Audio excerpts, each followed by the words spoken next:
So the Montreal Canadiens owner Jeff Molson came out last week giving a vote of confidence to his general manager Marc Bergevin. We'll be talking about Bergevin's tenure with the Montreal Canadiens thus far, and also what the potential future looks like with Bergevin and the Montreal Canadiens. We'll be talking about that in this video. If you like what we're doing here at Goal Line Hockey, want to see the latest news around the NHL, make sure to give this video a thumbs up and to subscribe down below.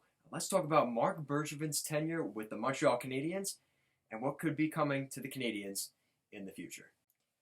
So Habs ownership, most notably Jeff Molson, has been pretty quiet over the past couple of months. During the pandemic, he laid off a lot of employees in his business. Obviously, Molson Canadian, the alcohol company, and things have obviously gone a little bit sideways with the Jeff Molson, his company and stuff like that. But he came out last week and talked about the state of his franchise, yes, the Montreal Canadiens, and how he wants to bring that 25th Stanley Cup back to Montreal and how he wants to do it with Marc Bergevin. So we're going to take a look at what he said in his press conference. After being silent for 3 months, he spoke out and gave a vote of confidence to his head man, general manager, Marc Bergevin. Molson isn't satisfied with the recent results, obviously, with the Montreal Canadiens, as are most of the fans. They are disappointed that the team, for better or for worse, they were going to miss the playoffs this season if it was the regular 16-team format. They have a second chance here in the qualifying series where they have against the Pittsburgh Penguins, which is no easy task. But with Carey Price in between the pipes, one of the best goaltenders, if not the best goaltender in the NHL, it's hard to argue that maybe he could come in for 5 games, even if it takes 3 games, whatever it takes for Carey Price to steal the show and get the Canadiens into the regular Stanley Cup playoffs. So now we're going to take a look at Marc Bergevin and his time with the Montreal Canadiens. It started back in 2012 in the 2012-2013 lockout season, so a nice start there for Marc Bergevin. The team went 29-14-5. That's 63 points, which in a regular season is not going to make the playoffs, probably one of the worst teams in the NHL, but in a lockout season, not too bad. That was first in the Northeast Division, and in the first round, they did make the playoffs, obviously winning the division. They lost in the first round, though, to the Ottawa Senators in 5 games.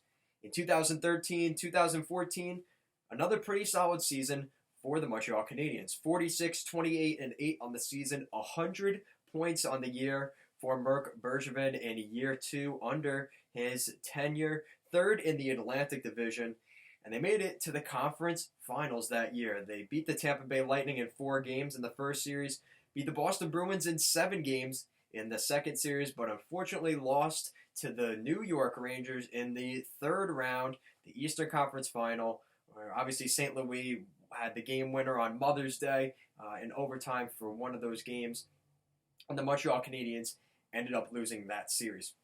Now we move on to 2014-2015. Now also remember in that 2013-2014 playoffs where Chris Kreider ran into Carey Price, obviously that had a huge effect on the series. Dustin Tokarski was the starter for the Canadiens at that time, and obviously we know how things went from that point. They didn't go too well for the Canadiens. So now we move on to the 2014-2015 season. 50-22-10 on the season. They did even better. 110 points on the year. First in the Atlantic Division. And they did pretty well in the playoffs. Had a pretty nice run. They beat the Ottawa Senators. Got a vengeance on them from back in 2013. Beat the Ottawa Senators in 6 games. And then they lost to the Tampa Bay Lightning in the second round in 6 games.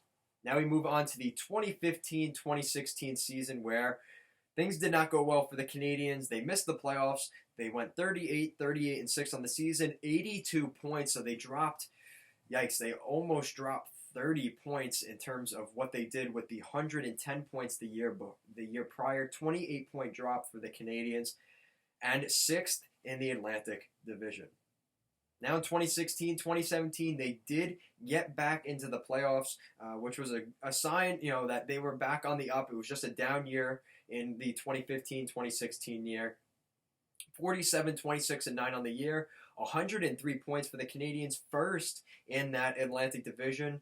They play the New York Rangers yet again, and unfortunately, they lose in 6 games to the New York Rangers. And since then, the past 3 seasons, they have not made the playoffs. Obviously, with this season being the exception because of the play-in series, but the past 2 seasons, they have missed the postseason. 2017, 2018, 29, 40, and 13, 71 points, 6th in the Atlantic Division. Not good enough for the Montreal Canadiens. Then we move on to the 2018-2019 season, 44, 30, and 8. Much more respectable than the season prior. 96 points, 4th in the Atlantic Division. But unfortunately, it didn't really result in enough. Teams were picking up points, and they just missed the playoffs. And unfortunately, they found themselves in a spot where they did not get into those playoffs.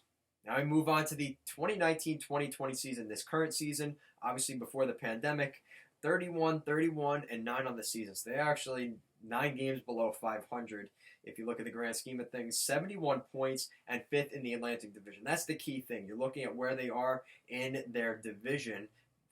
They're in 5th place. I mean, that's not really that good. They wouldn't have made the playoffs in a 16-team playoff format. They barely got in by the edge of their fingernails, of course, over the Buffalo Sabres. So the Montreal Canadiens, over the tenure so far, under Marc Bergevin, they won the division 3 times. Their playoff record is 3-4, and they've had 4 seasons where they've made the playoffs. So Marc Bergevin has a task ahead of him. We've talked about what the Montreal Canadiens can do in the offseason, and a lot of this depends on what happens here in this postseason. If the Canadiens, they beat the Pittsburgh Penguins, who knows? They get into the final 16, maybe they win another round, and we're talking about the Montreal Canadiens keeping things the way they are.